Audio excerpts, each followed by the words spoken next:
1절에서 11절을 보면 성령 충만한 교회에도 문제가 일어났습니다. 우리는 생각하죠. 성령 충만하고 교회가 성숙하면 문제가 일어나지 않을 거라고 생각하잖아요. 근데 초대교회에는 성령이 충만했어요. 그죠? 심지어 자기 것을 자기 것이라 하지 않고 나눠줄 만큼, 자기 재산들을 공유할 만큼 그들은 서로를 사랑했습니다. 교회 역사에서 이만큼 성숙한 공동체를 만나는 것도 쉽지 않을 것 같아요. 그죠? 그리고 처음이었기 때문에 이런 굉장히 어떤 유대인들의 입장에 봐서도 신명기적인 비전과 이상을 성취한, 하나님 나라의 이상을 성취한 그런 공동체로 여겨졌습니다. 그럼에도 불구하고 이 교회에는 문제가 있었습니다. 그 아나니아와 삽비라가 이제 사도들에게 자신의 재산을 이제 밭을 팔아서 다 바치겠다, 공동체를 위해서, 또 가난한 사람들에서 나누라고 바치겠다고 아마 서약을 한 것 같아요. 계약을 약속을 했는데 무슨 일인지 모르겠지만 이 아나니아와 삽비라는 공모해서 이제 그 재산 일부를 감추고, 아마 절반 정도를 감추고 절반 정도만 이렇게 내어놓았던 것 같습니다. 근데 그들이 이제 베드로를 만났어요. 베드로를 만났는데 베드로가 이제 성령으로 충만해져서 그게 보였죠. 이 사람이 거짓말을 하고 있다는 게 보였습니다. 그래서 이제 이것이 판 것의 전부냐 그랬는데, 너무나도 이제 자연스럽게 전부라고 이렇게 거짓말을 합니다. 그래서 베드로는 하나님이 너를 심판하실 것이라고 이렇게 이야기하자마자 아나니아는 그 자리에서 즉사해서 청년들이 데리고 나갑니다. 그리고 이제 그 돌아오는 길이 한 3시간 됐는 것 같은데, 그의 아내가 와서 또 베드로를 만났는데 이것이 판 것의 전부냐고 물었을 때 사실대로 말하지 못하고 또 전부라고 이야기합니다. 그래서 똑같은 심판이 그들에게 임한 장면이 여기에 나옵니다. 사실 이 사람들은 생각해보면 우리 보통 사람들보다 굉장히 헌신된 사람이었습니다. 여러분은 재산의 절반을, 혹은 밭을 팔아서 절반을 내놓을 수 없잖아요. 근데 그죠? 이 사람들 절반이나 내고도 그만 하나님이 심판을 받아서 죽임을 당합니다. 하나님이 그들을 죽이셨습니다. 어떻게 이렇게 가혹한 심판이 있을 수 있을까? 우리는 이성적으로 이제 그렇게 생각을 합니다. 우리가 생각해봐. 우리의 이성으로 생각하면, 너무 가혹한 심판이 아니었을까? 이렇게 생각이 들죠. 근데 이 하나님의 심판을 이해하려면 이 사건의 배경을 잘 이해할 필요가 있습니다. 먼저 이제 이 예루살렘 교회가 처음에 자신들의 재산을 이제 함께 공유하면서, 이제 어떤 분들은 자기 재산과 집을 팔아가지고 사도들에게 내어놓고, 사도들은 책임을 지고 그것을 가난한 형제 자매들에게 필요에 따라서 이제 나누어 주었습니다. 그래서 그들 가운데 이제 가난한 자가 없어졌죠. 그들은 왜 그렇게 했습니까? 우리 지난 시간에 같이 연구하고 묵상했죠. 그들이 그렇게 했던 이유는 그들 스스로를 하나님께서 메시아를 통해 세우신 하나님 나라라고 생각했기 때문이었습니다. 그들은 메시아를 통해서 이루어질 하나님 나라를 살아내야 될 사람들로 스스로의 정체성을 가지고 있었기 때문에, 그러면 당연히 우리 가운데 가난한 사람이 있으면 안 되지. 그래서 분배적인 정의, 그 분배적 정의가 실현되는 공동체를 세우려고 했던 것입니다. 그들의 마음이 하나님 나라에 대한 비전과 또 하나님의 말씀으로 충만했기 때문에 이런 삶을 살아낼 수 있었습니다. 그러나 이제 아나니아와 삽비라는 이런 예루살렘 공동체의 비전을 공유하지 못했던 것 같아요. 그게 무슨 말이냐 하면, 자신을 위해서 얼마를 감추고 그 판 것을 사도들의 발 앞에 두었는데, 이 베드로는 지금 이제 개역개정 성경에 보면 3절에 베드로가 이르되 아나니아야 어찌하여 사탄이 네 마음에 가득하여 네가 성령을 속이고 땅값 얼마를 감추었느냐, 이렇게 얘기하죠. 여기서 감추었느냐 이렇게 되어 있고, 새 번역에서는 그 얼마를 몰래 떼어 놓았소 이랬잖아요. 근데 원어로 보면 뭐라고, 이 말의 뜻이 뭡니까? 연구하셨죠? 횡령하였느냐 이렇게 돼 있어요. 횡령하였느냐. 그러니까 하나님께 바친 것을 횡령하였다 이런 표현으로 쓰고 있습니다. 그러니까 사도들 앞에서 그들이 자신의 이 땅을 팔아서 바치기로 서약했는데, 그런데 이제 얼마를 감추어 놓은 거죠. 그것을 횡령이라고, 하나님께 바친 것을 자신을 위해서 감추어 놓았다고 횡령이라고 이렇게 표현하고 있습니다. 사실 이제 베드로의 지적은 왜 전부를 바치지 않았느냐 이게 아닙니다. 전부를 바치지 않았느냐가 아니라 왜 거짓말로 너를 위해서 거짓말로 다 바쳤다고 말하느냐, 너의 명예, 너의 지위, 너의 영향력 그것을 확보하기 위해서 왜 너는 거짓말을 했느냐, 이게 이제 베드로가 지적했던 죄의 핵심이었습니다. 그들의 동기가 무엇이었을까요? 여기 본문에 보면 사탄이 가득 차 있었다 이렇게 얘기하잖아요. 개역개정에 보면 사탄이 가득 차 있었다는 말은 그가 이러한 생각을 오랫동안 가지고 있었다는 뜻이에요. 그러니까 충동적으로 이렇게 하려고 하다 보니까 이제 베드로 이렇게, 여러분 같으면 어떻게 했겠어요? 여러분 같으면 이게 다냐 이랬어요. 예! 이러면서 이제 사실은 얼마 감췄어요. 저는 대본에 그렇게 얘기할 것 같거든요. 근데 이제 이 사탄이 가득했다는 말은 그의 마음을 온통 그런 악이 지배하고 있었다 이런 뜻이에요. 그러니까 가인이 그 마음에 죄가 악이 가득 차서 아벨을 죽인 것처럼 그의 마음이 악으로 가득 차 있어서 이런 짓을 할 수밖에 없었다 이런 표현이거든요. 그러면 이제 궁금해지는 게 뭐냐 하면 왜 이들은 왜 이렇게 했을까? 그냥 여기 베드로의 표현을 보면 밭을 팔아서 반만 가져왔습니다. 이 반은 드리겠습니다. 이렇게 해도 되잖아요. 그것만 해도 박수를 받죠. 밭에 반이 어딥니까? 그죠? 그렇게 박수를 받을 일인데 왜 이분들은 왜 다 팔았습니다. 이렇게 얘기했을까요? 그렇게 말하려고 했던 동기가 무엇이었을까요? 그 앞에서 누가 자기 밭을 다 팔았어요? 바나바가 팔잖아요. 요셉이라는 바나바가 이걸 팔아가지고 다 갖다 파니까 사람들이 막, 와, 바나바는 역시 위로의 사람이야. 그죠? 이렇게 이제 칭송을 받잖아요. 이게 질투가 났던 것 같아요. 그래서 사실 이제 바나바나 아나니아는 거의 대등한 위치에 있는 이 초대교회 공동체에서 120문도 이름에도 다 들어가 있거든요. 그러니까 아주 굉장히 유명한 그런 사람이었는데 바나바가 밭을 팔아서 이렇게 다 드리니까 자기도 뭔가를 해야 되겠다는 압박감을 받았겠죠. 그리고 나도 바나바처럼 인정받고 싶다. 또 그런 영향력을 가지고 싶다. 명성을 얻고 싶다.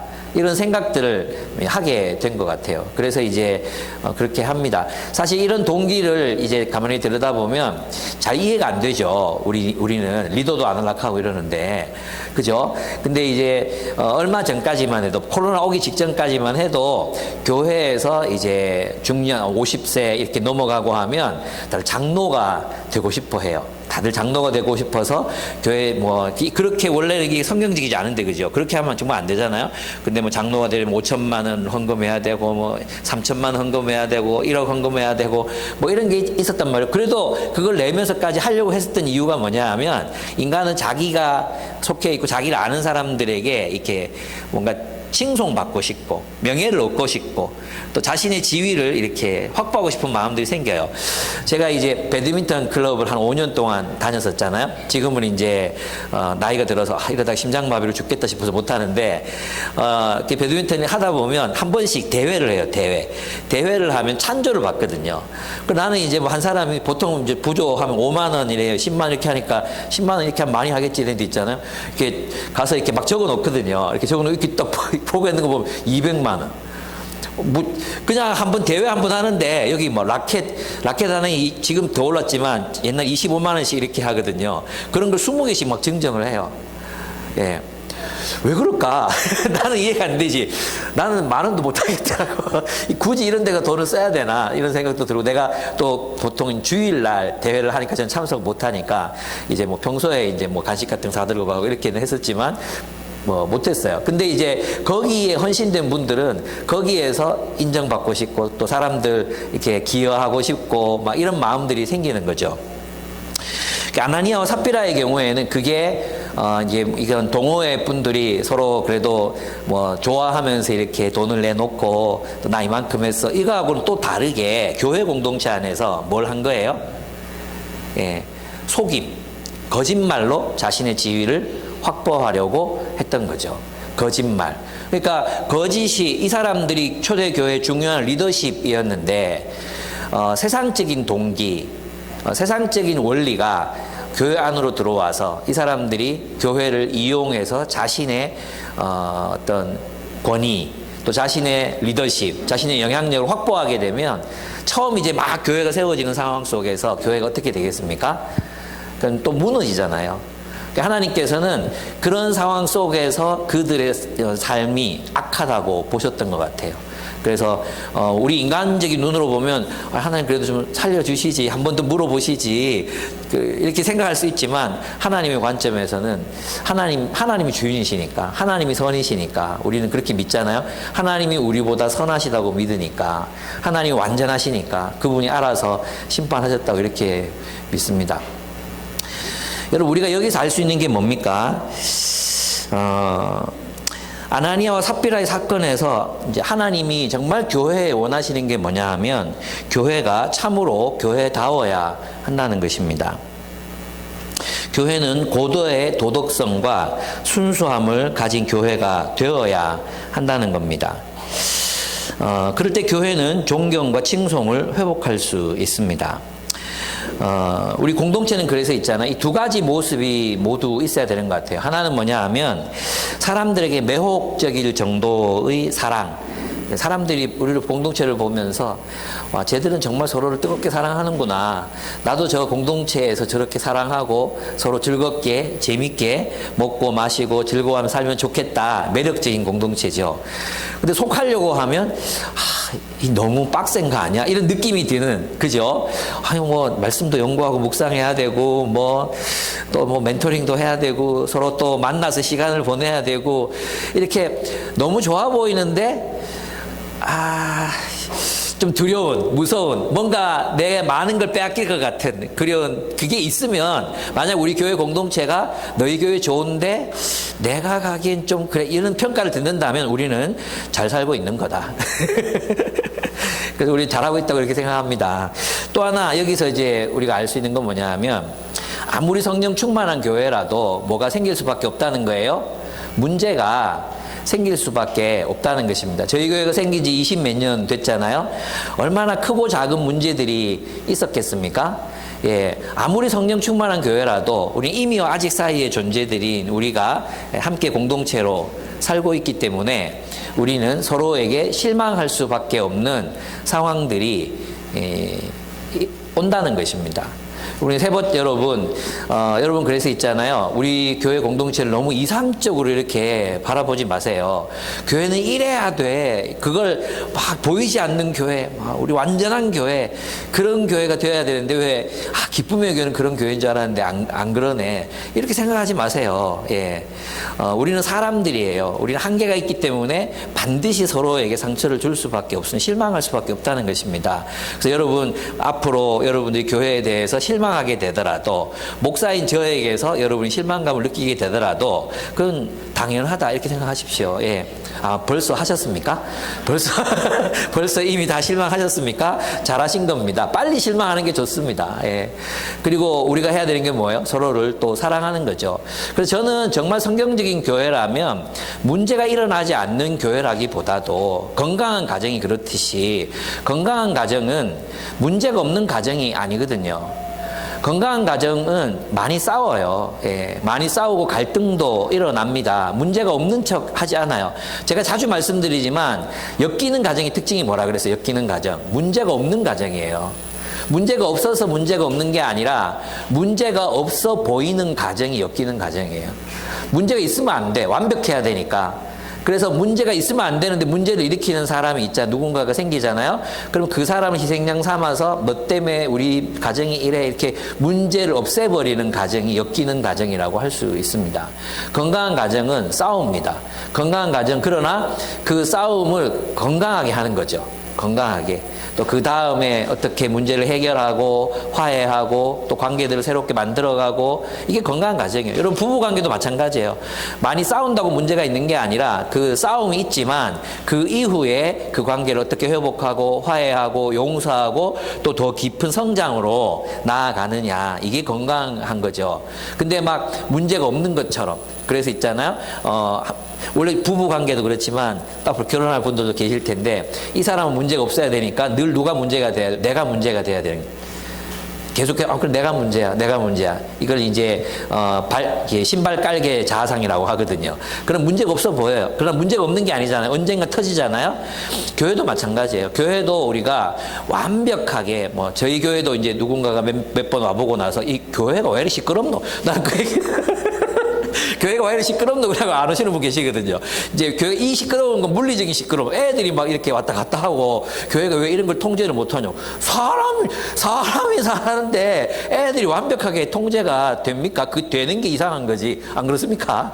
저는 이제 그런 부분에서 그렇습니다. 이제 그 다음에 문제가 일어났어. 그러면 이 문제를 어떻게 해결해 가느냐?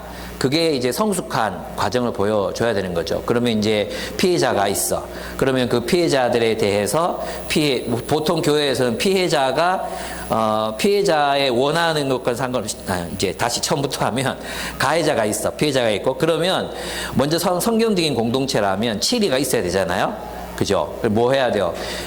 하나님의 공의와 정의가 실현돼야 되잖아요. 그래서 이제 응보적 정의가 실현돼야 돼요. 가해자가 처벌을 받아야 돼요. 근데 너무나도 이제 많은 경우에 사법적 정의만 실현이 되다 보니까 가해자를 처벌하는 데만 온통 다 관심이 있어요. 그죠? 근데 이렇게 또 교회도 지금 이제 일반 성도들의 마음은 여기에 관심이 많을 수밖에 없는 게 목회자가 문제를 일으켰을 때 목회자가 뭐 이런 그런 뭐라 그러죠? 가스라이팅을 하고 또 이렇게 막 그렇게 추행하고 뭐 이런 일들이 생기잖아요. 그럴 때마다 교회는 목회자에게 면죄부를 주고 또 피해자가 이런 잘못했다. 또 신천지다. 이런 식의 소문을 퍼뜨려서 이제 가해한 2차 가해, 3차 가해 이렇게 한 경우가 너무나도 많았거든요. 그래서 이제 이런 가해자 목회자, 가해자 리더십에 대해서 처벌해야 된다. 이 여론이 굉장히 높죠. 저는 거기 옳다고 생각해요. 마땅한 처벌을 받아야 돼요. 그래서 하나님의 공의 심판, 오늘 본문에 보면 하나님이 공의 심판을 행하시잖아요. 그래서 공의의 심판이 이루어져야 돼요. 예. 근데 너무나도 여기에 몰두하다 보면 뭘 잊어버리게 되냐 하면 피해자가 원하는 바가 하나도 실현이 안 되는 경우들이 많거든요. 예를 들어서 이제 뭐 누군가가 이제 사법적인 이제 법정에서 누군가 살인을 했어. 근데 막 살인자에 대해서는 막 무기징역 때리고 막 처벌을 하는데 이 피해자의 가족에 대해서는 또 상해를 입은 누군가의 피해자에 대해서는 사람들이 그냥 가해자 처벌하고 말아버리는 거예요. 피해당한 사람이 있는데 피해받은 사람들이 보상이나 또는 여러 가지 그죠 회복을 위해서 뭔가 국가나 혹은 가해자의 가족이 뭔가 할 수 있도록 해줘야 돼. 이걸 이제 회복적 정의라고 하잖아요. 그런 점에서 교회는 그런 의미에서 피해자가 당하게 된 그런 보상이라든지 또 원하는 것이 무엇인지 정확하게 파악하고 그것을 회복하고 또 일어났던 피해를 어쩌면 개인이 할 수 없다면 공동체가 함께 힘을 모아서 돌봐주고 또 그 돌봄에 대한 책임을 예를 들어 무슨 치료가 필요하면 치료를 공동체가 함께 져주는 이런 역할들을 이제 감당해서 회복하는 거 이게 굉장히 중요하다 생각해요. 그럼 여기서 또 끝나냐? 또 교회는 그렇지 않아요. 여기서 끝나는 게 아니에요. 이 성경에 보면 가해자에 대해서 어떻게 하라 그랬어요? 피해자가 먼저 네가 한 말 때문에 상처를 받았다. 그러면 일대로 찾아가라. 용기를 내라 그랬어요. 찾아가라. 그리고 네가 나한테 이렇게 상처를 줬다. 그러니까 나한테 사과해라. 요청해야 돼요. 근데 무슨 소리 하노? 막 이러잖아요. 그럼 뭐 어떻게 하라 그랬어요? 여러분 잘 기억해. 어떻게 하라 그랬어요? 두세 사람 데리고 가라 그랬죠. 두세 사람. 같이 데리고 가서 네가 진짜 잘못했으니까 네가 사과해야 돼. 왜 이렇게 해요? 이렇게 하는 이유가 뭐예요? 회복을 위해서요. 회개하라고. 네가 잘못을 깨닫고 돌이키라고. 두세 사람이 같이 가서 얘기를 하는 거예요. 그래도 안 들으면 어떻게 하라? 교회에 얘기하고 내보내라 그랬죠. 그래서 어떻게 하라 그랬어요? 출교하라. 출교한다는 것은 그를 불신자와 같이 여기라. 이렇게 말했단 말이에요. 불신자가 지금. 그것도 그냥 말도 하지 말고 말도 섞지 말고 그냥 막 인간 취급하지 마라 이런 뜻이 아니거든요. 거기서 말하는 거는 뭐냐 하면 이런 뜻이에요. 그에게 회개할 기회를 주고, 한 사람이 가서 회개할 기회를 주고, 두세 사람이 가서 회개를 주고, 교회가 또 회개할 기회를 줘. 그럼 돌이키면 어떻게 해요? 그 사람이 돌이켜버리면 용서하라는 거예요. 그게 교회라는 거예요. 예. 돌이키면 용서해라. 이게 교회라는 거예요. 그러니까 가해자에 대해서도 기회를 주는 거죠. 처음부터 시작하라. 출교하라는 말은 그가 못 깨달았으면 처음부터 그가 거기에 있었던 사람이라고 생각하고 거기서부터 시작하라. 이것이 이제 교회의 모습이어야 한다는 것입니다.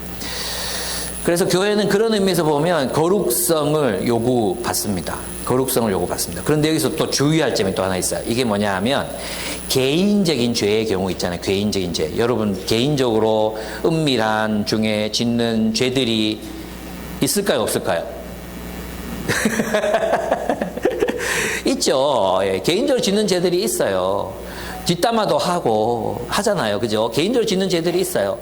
그러면 그 경우에는 하나님 앞에서 스스로 해결해야 돼요. 하나님께 정말 무릎 꿇고 이 문제를 해결해 달라고 간곡히 구하고 회복을 위해서 애를 써야 돼. 그리고 본인이 스스로 해결할 수 없잖아. 그럴 때는 이제 영적 리더나 멘토나 찾아가서 나를 좀 도와달라고 얘기를 하셔야 돼요. 혼자 해결할 수 없는 경우에 문제들이 많아요. 그런 경우는 누군가 반드시 도움이 필요해요. 누군가가 옆에서 지지해주고 돌봐주고 또 내 삶을 지켜보는 누군가가 있고 감독하는 누군가가 있다. 이것만 해도 굉장히 달라지거든요.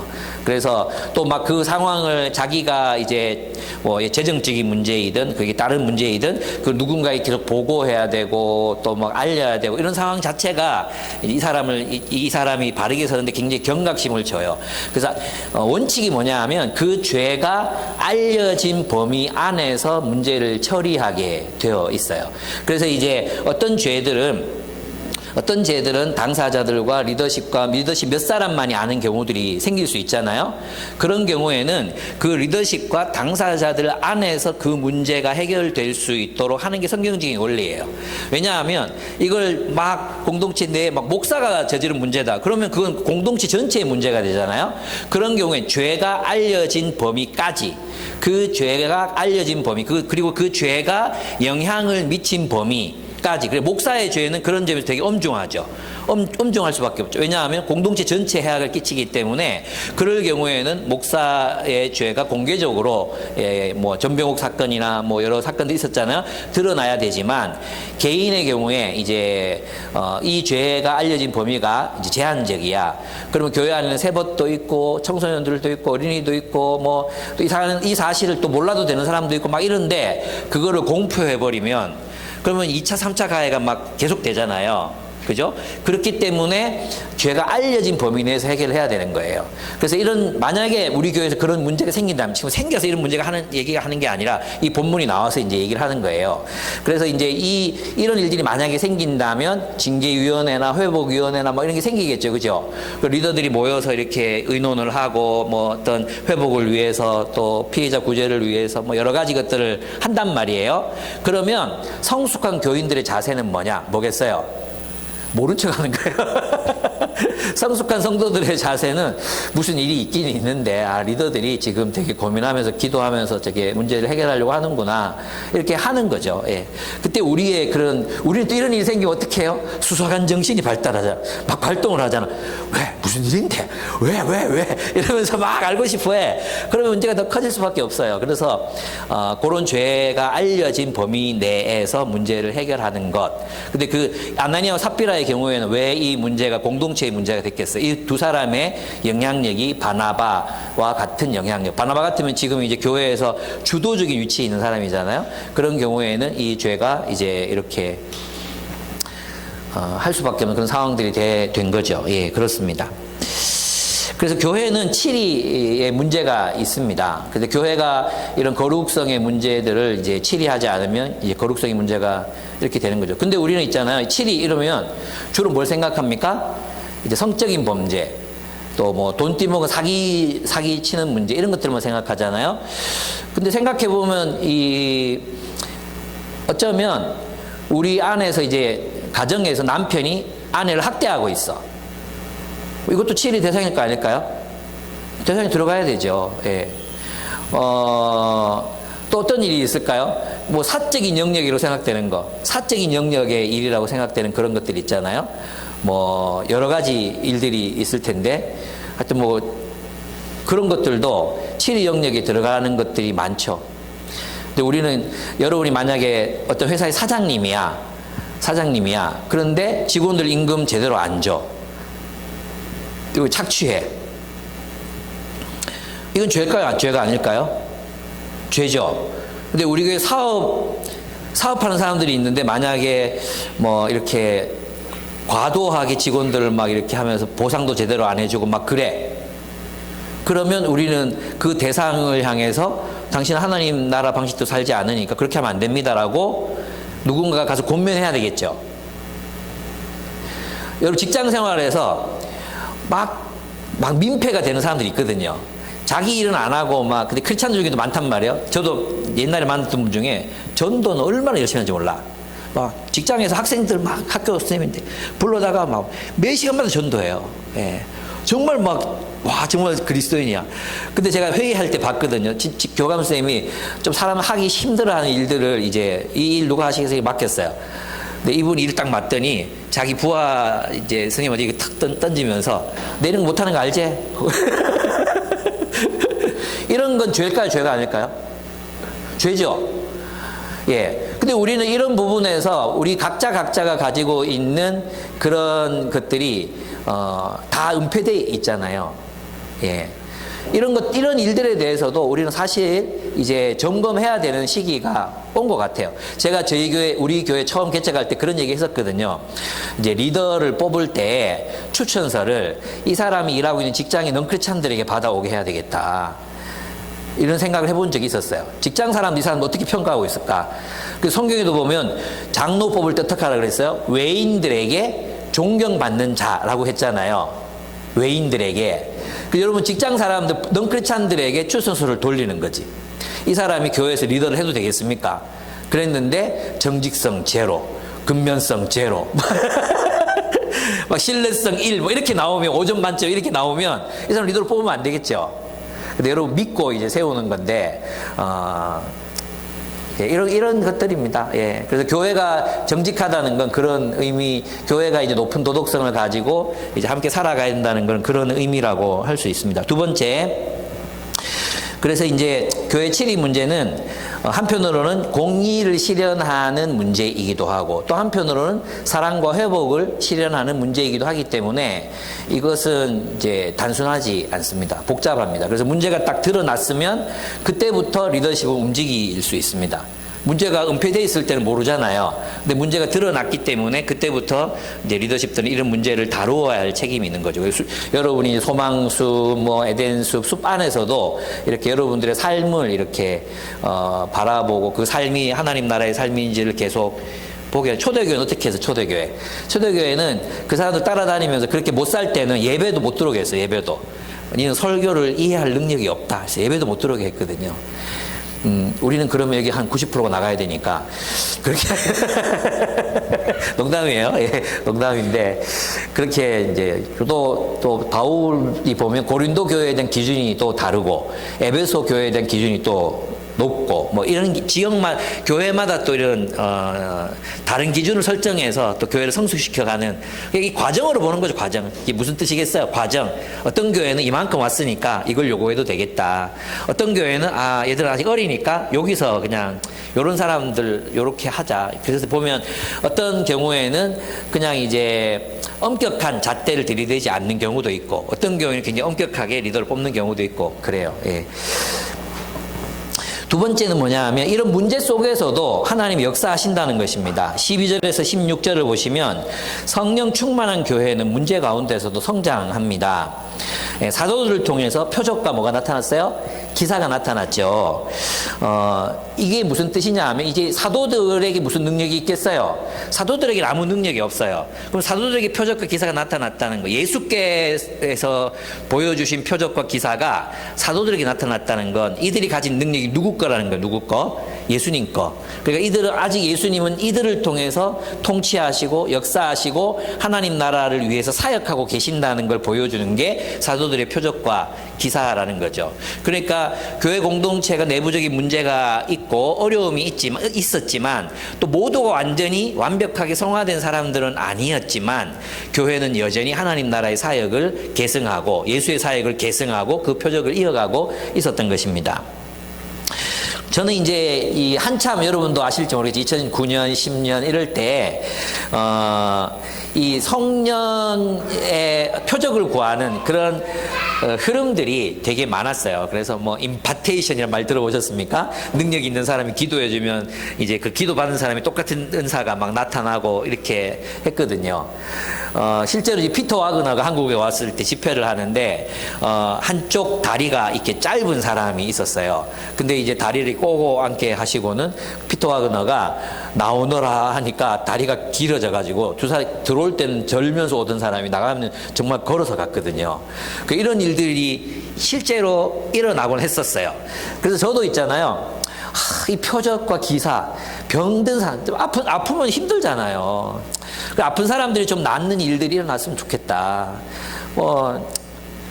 왜 나한테 하나님 이런 은사를 안 주실까? 이런 고민을 많이 한 적이 있었어요. 그래가지고 우리 지방에 가가지고 우리 지방의 목사님들하고 한 10분 정도 성경 공부하고 있다 했잖아요. 거기 가서 이 목사님들은 그런 시대에 그런 막 하루 8시간씩 10시간씩 기도하고 막 그러면서 이런 기적을 보았던 사람도 암 고친 분도 있고 막 그래. 근데 이제 얘기를 이렇게 했어요. 나도 그런 은사 한번 받아봤으면 좋겠다. 그렇게 소망한 적이 있었다. 이렇게 얘기하니까 목사님 안 받는 게 좋다고. 왜 그러냐고 하니까 그러면 교회에 맨날 아픈 사람만 옵니다.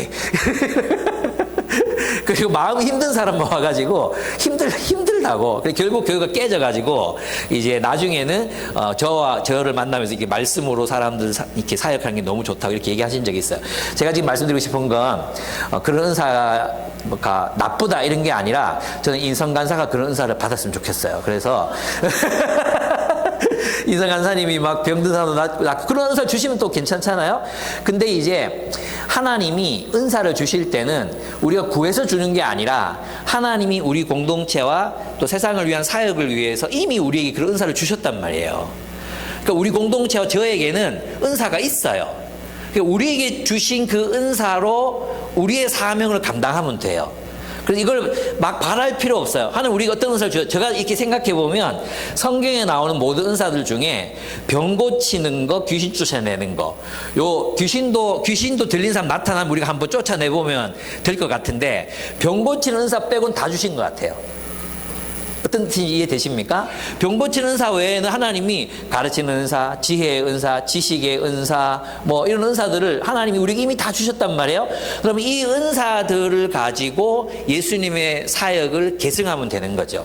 우리에게 다음 세대 주셨으니까 그 다음 세대들, 우리 청년들, 하나님이 섬기라고 하신 우리에게는 예언의 은사, 예언 하나님 말씀을 대언하는 은사잖아요. 저는 우리 교회가 그런 의미에서 예언적 공동체라고 생각하거든요. 예언적인 공동체, 지식의 은사, 지혜의 은사, 가르치는 은사, 섬기는 은사. 우리 너무 잘하잖아요. 그리고 또 자기 재정을 나누는 것도 은사라고 얘기했거든요. 그런 은사들 우리 안에 충만해요. 그래서 여러분들이 우리 병든 사람이 낫지 않는 걸로 우리에게 성령의 능력이 나타나지 않는다. 이게 아니라 하나님이 이미 우리에게 주신 그 은사들을 발견하고 그 은사로 이제 예수님의 사역을 계승해 가는 것.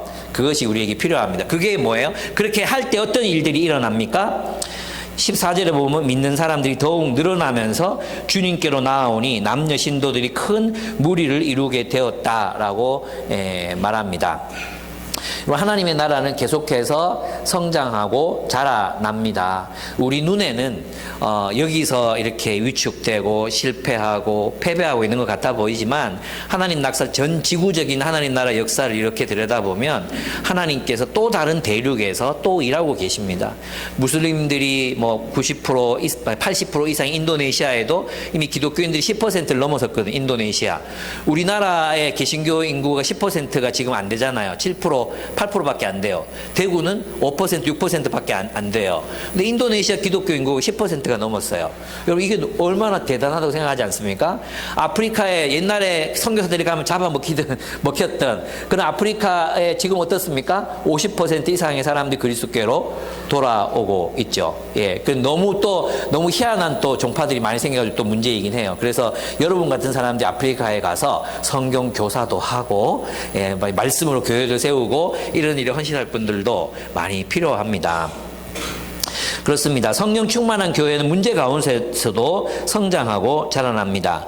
이 본문을 통해서 우리가 알 수 있는 것은 결국 지도자가 중요하다는 거죠. 지도자의 은사와 공동체의 부르심을 따라 우리는 사역해야 합니다. 그리고 이 지체들이 어디에 모였습니까? 솔로몬 행각에 모였다 그랬죠. 솔로몬 행각 여기 보면 솔로몬 행각에 모여서 다 모여가지고 12절을 보시면 솔로몬 행각에 그들은 모두 한 마음이 되어서 솔로몬 행각에 모이곤 하였다. 예전에 저는 이제 이 성전의 구조를 잘 모를 때는 솔로몬 행각 그러면 저는 이제 뭘 상상했냐면 우리나라에 팔각정 있잖아요. 팔각정. 그럼 팔각정 같은 곳에 모였구나 이렇게 생각을 했었어요. 그게 아니고 이제 성전이 있잖아요. 예루살렘 성전이 여기 중간에 이렇게 있으면 직사각형대로 성이 이렇게 이 밖으로 이렇게 건물이 지어져 있거든요. 근데 이 밖이 성소가 있고 여기 지성소 성소가 있고 성전 건물 안에 그리고 바깥을 두르고 있는 이 벽 같은 게 있어요. 거기에 보면 여러분이 지중해에 가면 왜 기둥으로 이렇게 받쳐가지고 건물을 지어놨잖아요. 근데 그 기둥이 이런 기둥이 이쪽에도 하나 있고 이쪽에도 하나 있어. 이게 계속 연결돼가지고 한 벽을 이루고 있거든요. 그래서 요걸 주랑이라고 그래. 주랑. 기둥들이 연결돼서 하나의 큰 방을 이룬 것을 주랑, 행랑이라고 얘기해요. 그 행각을 말하는 거예요. 그러니까 여기 딱 보면 강의하기가 좋잖아요. 그래서 예수님이 이 솔로몬 행각에서 주로 이제 유대인들에게 말씀을 전하시던 곳이에요. 이곳에 누가 모였어요? 예수님의 제자들. 그리고 이제 지금은 성도들이 모여서 사도들의 가르침을 거기서 이제 받고 있는 거죠. 아까 우리가 봤지만 적어도 5,000명의 남자가 예수를 믿었으니까 10,000명, 20,000명 정도 되는 사람들이 가르침이 필요하잖아요. 그래서 아마 제 생각할 때는 사도들이 이 주랑에 모여가지고 자신들이 감당할 수 있는 숫자만큼 이렇게 맡아가지고 가르침을 베풀지 않았을까. 이런 생각을 해봅니다. 근데 이 모이기를 힘썼다 그랬단 말이에요. 그러니까 초대교회는 우리는 실천을 굉장히 중요하게 저는 실천이 중요하다고 생각해요. 근데 실천 이전에 뭐가 중요하냐 하면 사도들의 가르침을 잘 받는 게 중요해요. 그러니까 우리가 이 사도들이 기록한 이 성경의 가르침을 잘 받는 것, 잘 배우는 게 필요해. 이 배움이 없으니까 우리의 헌신이, 우리의 실천이 엉뚱한데 열정을 다 바쳐서 막 헌신하는 경우들이 많아요. 예수님께서는 시키시지도 않은 일을 우리는 막 열심을 내서 할 수 있거든요. 이 대표적인 게 이번에 빌리 그레함 이 한국 방문한 50주년 기념 행사를 했단 말이에요. 큰 교회들이 모여가지고 했어요. 그럼 빌리 그레함이 50년 전에 온 거하고 지금 우리 한국 교회하고 그 손자를 불렀나? 프랭클린 그레함 불러가지고 집회하고 지팡이 들고 기도하고 난리를 쳤거든요. 여러분 모르죠? 그래요. 그렇게 쓸데없는지 돈을 얼마나 썼는지 몰라요. 왜 그렇게 하는지. 그런 일들이 결국 주님의 말씀을 모르니까 엉뚱한데 자신들의 에너지를 헌신하게 되잖아요. 그래서 저는 이제 사도들이 이것을 굉장히 중요하게 생각했어. 뭐예요? 성도들을 가르치는 거. 이걸 굉장히 중요하게 생각했어요.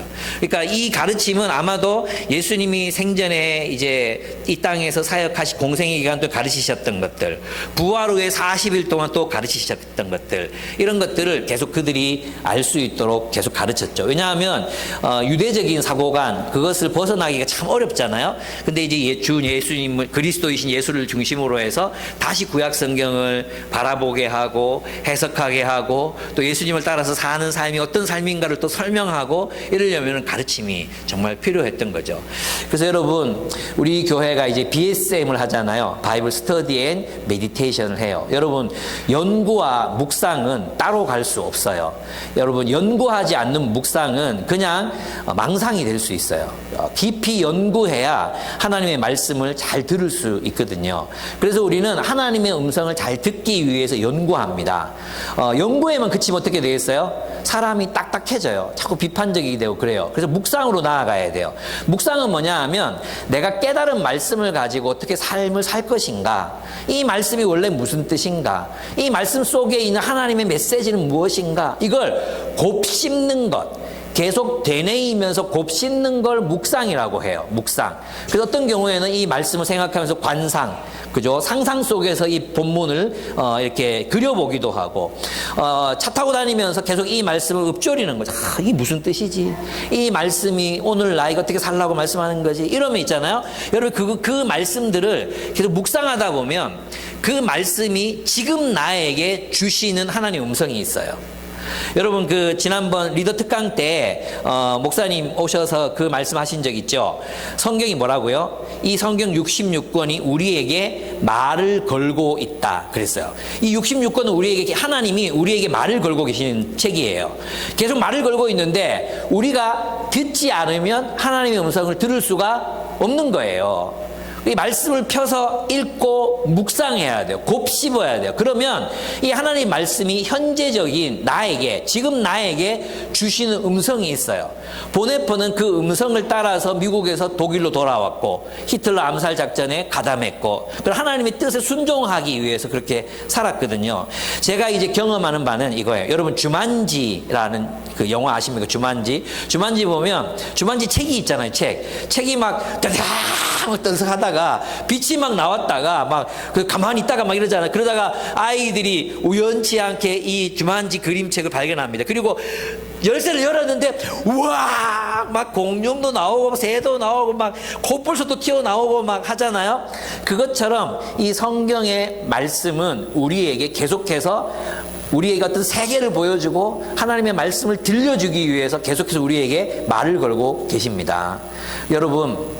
여러분들이 지금 어떤 중대한 선택 앞에서 어떻게 살아야 될지 모르겠고, 어떤 중대한 갈등 앞에서 내가 도대체 어떻게 행동해야 될지 모르겠고, 이럴 때 우리는 생각하거든요.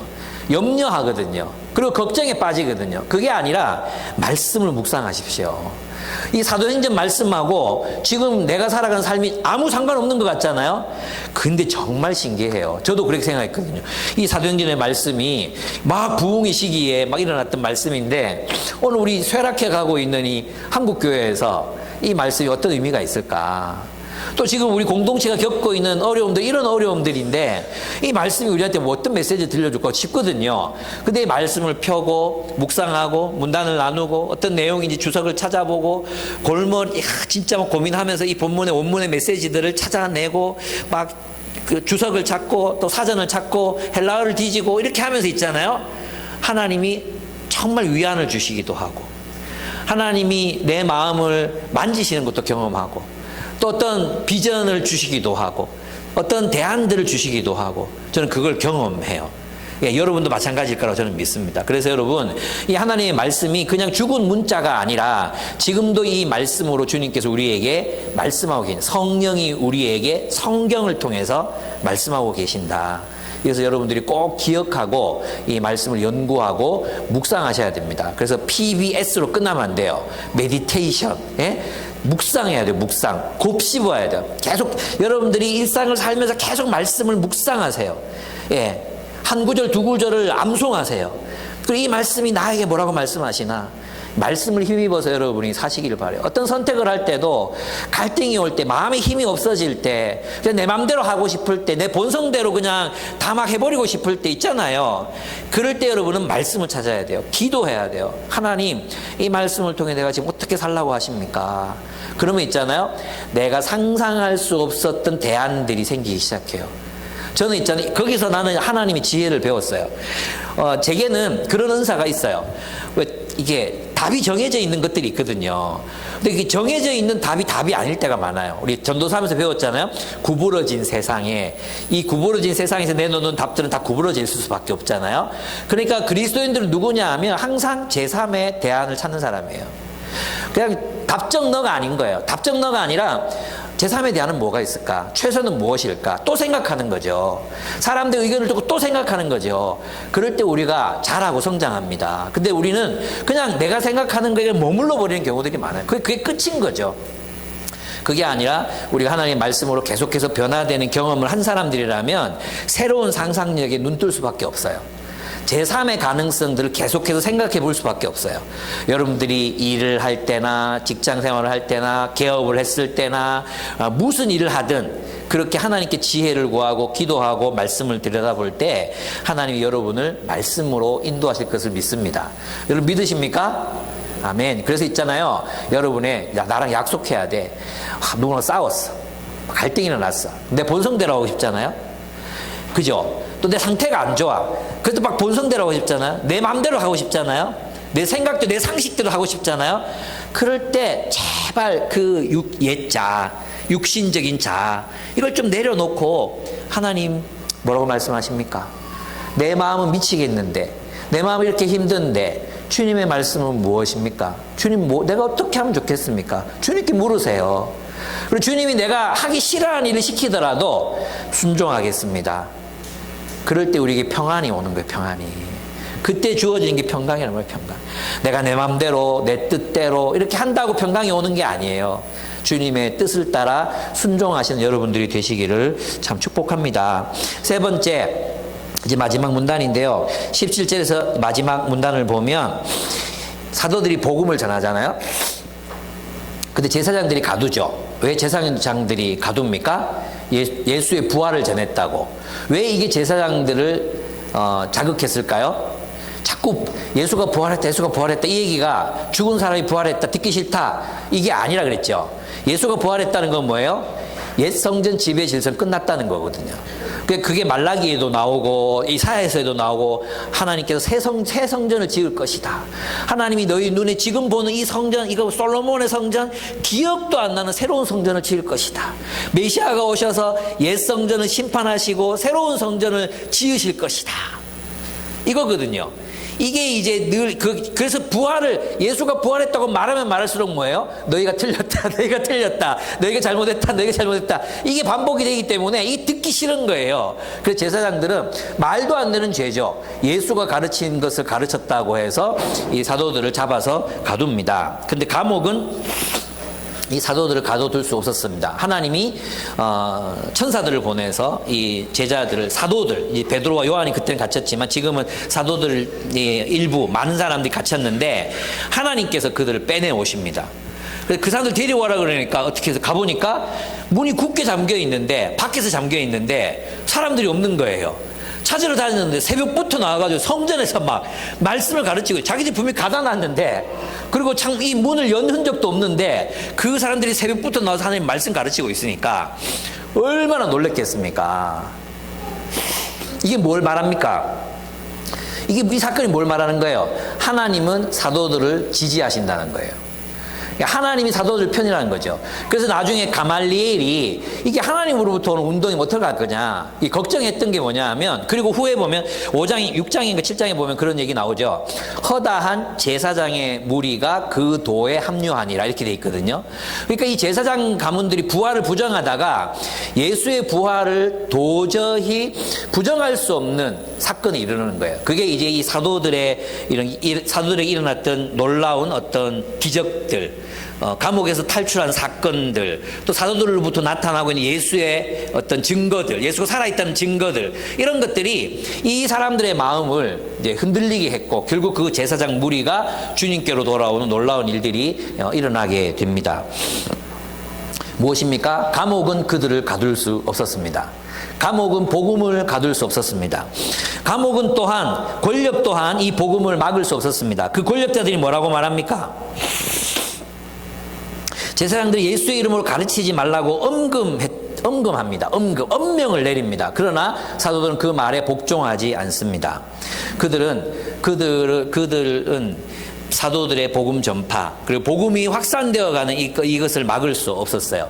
감옥도 막을 수 없었고 권력도 막을 수 없었어요. 마지막으로 뭐가 막을 수 없었습니까? 폭력도 막을 수 없었어요. 그들을 막 패고 그리고 다시 복음을 전하면 너희들 죽인다고 이렇게 협박하면서 내보냈지만 그것들도 사도들을 막을 수 없었습니다. 즉 복음은 공개적으로 선포됐고 복음은 공적인 광장에서 선포됐습니다.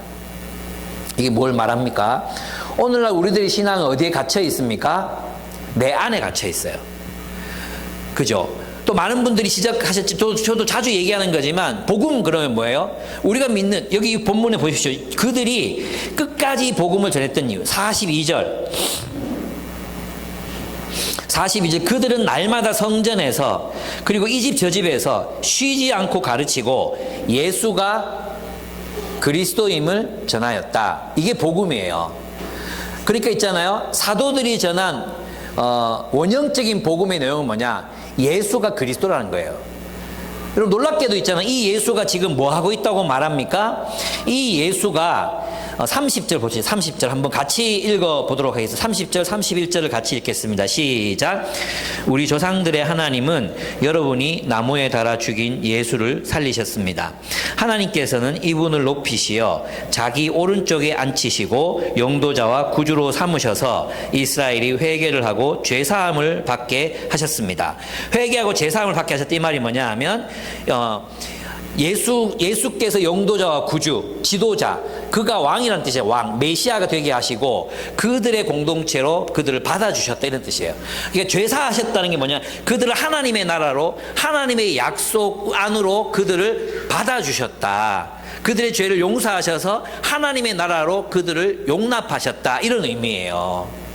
그러니까 우리가 믿는 예수님은 모든 것의 주님이십니다. 철학의 주님, 예술의 주님, 정치의 주님, 우리 가정의 주님, 우리 사업의 주님, 모든 영역에서 주님이십니다. 그러니까 우리 신앙 고백은 우리의 가정 안에서만, 교회 안에서만 고백되어지는 것이 아니라 우리의 모든 삶의 현장에서 예수의 주되심이 고백되어져야 돼요. 말로만이 아니라. 말로만 예수가 주님이시다 이게 아니라 내 삶의 그 현장에서 우리의 신앙이 삶으로, 말과 삶으로 고백되어져야 돼요. 저는 이 모습을 천종호 판사님에게서 봤어요. 이분 참 좋은 분이에요. 예, 이분 참 좋습니다. 천종호 판사님이 이번에 목사님들하고 여러분들 모아가지고 목요일 날 그 강의를 하셨거든요.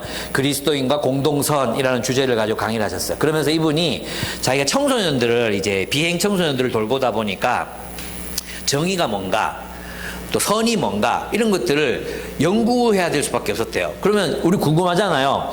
법대, 판사, 검사 되려고 법대 가잖아? 그럼 법대에서 정의란 무엇인가 이런 거 안 배웁니까? 안 배운대요. 그러니까 이 모양이 꼬라진 거야. 정의가 뭔지 선이 뭔지 토론도 한번 안 해봤대요. 법을 어떻게 해석하고 적용할 것인가, 판례를 어떻게 분석하는가, 이 법을 어떻게 이것만 한대요. 진정한 의미에서 인간의 정의가 뭔가, 정의의 어떤 종류가 있는가, 또는 뭐 선이 뭔가, 이걸 공부를 안 한대. 법대에서도 배워본 적이 없고 사법연수원 가서도 들은 바가 없대. 그래서 처음부터 공부를 하는 거야. 자기 이게 너무 궁금했대요. 그래가지고 막 책 100권, 350권, 법과 정의에 대한 책, 뭐 샌델부터 시작해가지고 막 책을 다 끌어모아가지고 연구해서 이제 생각이 정리가 되시는 중이시라고. 아직 과정 중에 있지만 정리가 되고 있는 중이시라고 이렇게 얘기하셨어요. 그러면서 제가 느꼈던 게 뭐냐 하면 이분은 정말로 있잖아요. 예수가 그리스도이시라는 신앙 고백, 그 고백으로 자신의 재판정에서도 그리스도의 주되심을 하신다는 것을 제가 느꼈어요. 그러니까 이분이 비행 청소년들, 보통 판사들은 이 청소년 부서에 가는 걸 제일 싫어한대요. 그래서 보통 1년 있다가 딴 데 지나가는 부서이기 때문에 청소년들의 권익이나 이 애들을 회복하는 거 신경도 안 쓴대요. 그렇게 방치돼 있었대요. 그런데 있잖아요. 이분이 가셔서 보니까 엉망인 거야. 정말 엉망인 거야. 그래서 이분이 하셨던 게 뭐냐 하면 그룹홈을 만들어요. 자신의 사비를 털어가지고 법도 없었어. 근데 사비를 털어가지고 거기에 이제 청소년들을 다 수용을 못하니까 그룹홈 보내잖아요. 거기 이제 사비를 털어서 그룹홈을 만들면 이게 전국에 지금 뭐 열 몇 개가 생겼어요. 그리고 이걸 또 정부에서 지원해서 이 일을 하는 사람들에게 이제 지원금을 주기 시작했어요. 그래서 이 일들을 주로 또 목사님과 사모님들이 또 하시는 거예요. 이 일이 너무 힘드니까 일반인들이 잘 못해. 그래서 사명감 있는 목사님, 사모님들이 일을 하시는데 너무 잘 하는 분들이 많으셔서 좋아하시는 거죠. 이분이 있잖아요. 제가 얘기했죠. 금요일만 되면 이 법관들은 좀 일찍 출근을 하면 8시간 근무하고 퇴근하면 된대요. 그래서 6시, 5시 출근해서 일하고 그 다음에 3시쯤 퇴근을 해. 대구잖아요. 근데 이제 부산이 집이시거든요. 부산을 내려가. 부산에서 뭐 하는지 아십니까? 그 비행 청소년 애들하고 축구단을 만들어. 축구단. 한 주도 빠짐없이 축구하러 가세요. 축구. 애들하고 축구하는 거예요. 근데 거기에 온 축구하는 애들이 삶이 달라지는 거예요. 예. 이걸 한 번도 안 빼먹었다니까. 여러분 멘토링 2주에 한 번 하는 것도 힘들잖아요. 안 그렇습니까? 2주에 한 번 하는 것도 힘들어서 한 번은 그냥 전화로 때우고 한 달에 한 번 만나는 것도 쉽지 않은 일이잖아요. 우리 해보니까 알잖아요. 근데 매주 그렇게 내려가서 아이들하고 뛰는 거예요. 그리고 있잖아요. 여름방학이 되잖아요. 그러면 1대 2인 삼각이라는 프로그램 이분이 만드셨어요. 만들어가지고 비행청소년들은 한 명하고 그 소그룹 이렇게 가면 안 된대요. 항상 늘 이제 여기서 늘 꼴찌였기 때문에 이렇게 가면 여기서도 얘들은 깽판 칠 생각만 한대요. 그래서 반드시 1대1로 가야 된대. 그래서 자원봉사자들 모집해서 2인 삼각, 이 애 하나 데리고 그 다음에 멘토 한 명 이래가지고 제주도를 7박 8일 동안 일주를 해. 일주하고 나면 애들이 자신감이 생기는 거야. 자신감. 그리고 이분이 막 기업체들마다 뛰어다니면서 있잖아요. 축구단 이디오피아 원정 가고 영국 원정 가고 필리핀 원정 가고 이거를 이렇게 열심히 하시는 거예요. 예. 저는 이분의 삶을 보면서 진짜 우리 모두가 이분이 생각, 내가 예를 한 가지만 들면 있잖아요. 이혼 사유 중에 유책주의와 파탄주의가 있대요. 몰랐죠? 파탄주의는 뭐냐 하면 파탄난 결혼을 인정하자 이거예요. 그래서 살 마음 없고 자도 살 마음 없으니까 이미 결혼 끝난 거 깨자. 이 개인의 선택을 중요하게 생각하는 거죠. 근데 유책주의가 있어요. 유책주의, 파탄주의. 유책주의는 뭐냐 하면 유책이 있는 배우자는 이혼을 청구할 수 없어요. 그 지가 바람 피워서 이제 유책이 있잖아요. 그러면은 이혼을 청구하면 안 돼. 그러면 이제 상대방이 나는 못 해주겠다. 이러면 못 하는 거예요. 그래서 이건 뭐냐 하면 공동체와 관계를 중요하게 여기는 관점. 공동체주의. 파탄주의는 개인의 선택을 중요하게 여기는 관점. 그래서 미국이 파탄주의를 선택하면서 이혼이 너무 쉬운 나라가 돼버린 거예요. 근데 유책주의로 가면 사실 이혼이 굉장히 어려워져요. 여기 배상도 해야 되고 여러 가지 정말 복잡한 문제들이 생기기 때문에 어떻게든 공동체가 함께 이 가족 공동체를 유지하려는 마음이 생긴대요. 근데 미국이 파탄주의로 가면서 이제 이혼율이 급증했다는 거죠. 그래서 미국의 여성들은 결혼하면서 끝까지 살 수 없다는 생각을 하면서 결혼을 해요. 우리나라는 그렇지 않잖아요. 아직까진 그래도 이 사람하고 결혼했으니까 특별한 일이 없으면 이 사람하고 평생 갈 거다 이런 생각으로 결혼한단 말이에요. 근데 미국 사람들은 평생 간다는 상상 자체를 못 한대요. 언제 깨질지 모른다.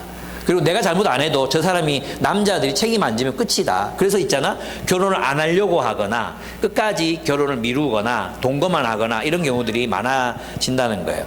그러면서 이제 자신의 그런 법 철학, 그런 유책주의로 가야 된다. 이런 주장들이 있잖아요. 이런 것들이 굉장히 많아요. 그래도 이 비행 청소년들을 위해서 사람들이 뭐 말로는 엄벌하라 이렇게 하지만 아무런 대책을 세워주지 않는 데서 화내시면서 대안을 만들어 가시거든요. 저는 그런 생각을 했어요. 이분은 공공의 어떤 선을 이루기 위해서 일하는 사람이 아니라 자신의 신앙으로 예수가 그리스도라고 믿는 그 신앙으로 삶을 사는 사람이구나. 만약에 우리 모두가 자신의 직장, 자신이 몸담고 있는 세상에서 하나님의 뜻을 이루기 위해서 이분처럼 고민하고 책을 읽고 대책을 찾고 내가 해결해야 될 문제를 찾아서 그 신앙을 고백한다면 고백적인 그런 삶을 실현해 간다면 얼마나 세상이 달라질 것인가를 생각했어요. 여러분 세월호 사건 아직도 원인이 밝혀지지 않았지만 확인된 건 뭐예요? 모두가 아무도 제자리에서 책임을 지지 않았다는 거예요. 해경도 책임 안 졌죠. 선장도 책임 안 지죠. 모든 사람이. 그죠? 근데 그곳에서 자신이 책임을 지고 애썼던 몇몇 사람들이 희생당하고 말았잖아요.